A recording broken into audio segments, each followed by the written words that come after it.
जीवन में अक्सर हम अतीत की बुरी यादों और अनुभवों को याद कर दुखी होते रहते हैं। इस तरह हम अपने वर्तमान पर ध्यान नहीं दे पाते हैं और कहीं न कहीं अपना भविष्य बिगाड़ लेते हैं। जो हो चुका उसे सुधारा नहीं जा सकता, लेकिन कम से कम उसे भुलाया तो जा सकता है और उन्हें भुलाने के लिए नई मीठी यादें हमें आज बनानी होंगी। जीवन में मीठे और खुशनुमा लम्हों को लाइए, तभी तो जीवन में मिठास आएगी। इससे जुड़ी एक कहानी मैं आपको सुनाता हूँ। एक प्रोफेसर क्लास ले रहे थे। क्लास के सभी छात्र बड़ी ही रुचि से उनके लेक्चर को सुन रहे थे।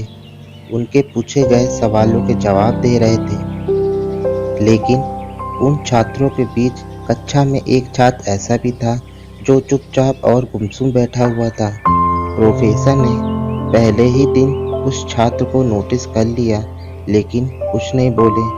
जब 4-5 दिन तक ऐसा ही चला तो उन्होंने उस छात्र को क्लास के बाद अपने केबिन में बुलाया और पूछा, तुम हर समय उदास रहते हो, लेक्चर पर ध्यान नहीं देते, क्या बात है?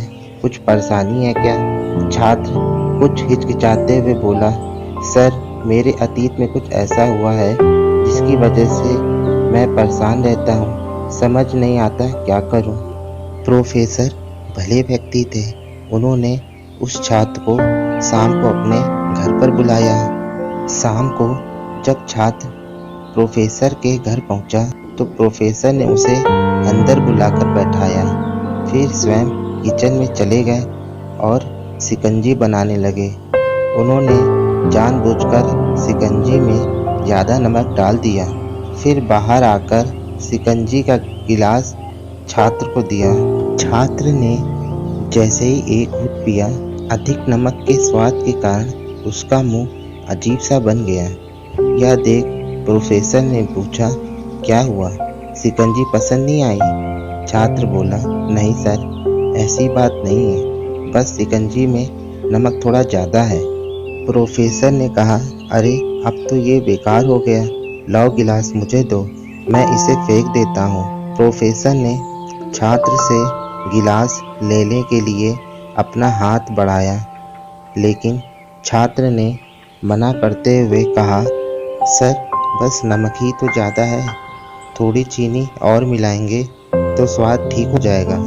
यह बात सुन प्रोफेसर गंभीर हो गए और बोले, सही कहा तुमने, अब इसे समझ भी जाओ।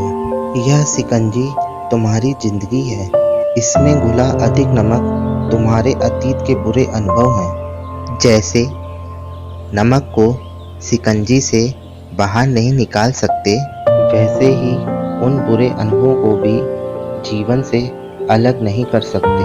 वे बुरे अनुभव भी जीवन का हिस्सा ही है, लेकिन जिस तरह हम चीनी घोलकर शिकंजी का स्वाद बदल सकते हैं, वैसे ही बुरे अनुभवों को भूलने के लिए जीवन में मिठास तो घोलनी पड़ेगी। इसलिए मैं चाहता हूँ कि तुम अब अपने जीवन में मिठास घोलो। प्रोफेसर की बात छात्र समझ गया और उसने निश्चय किया कि अब वह बीती बातों से परेशान नहीं होगा।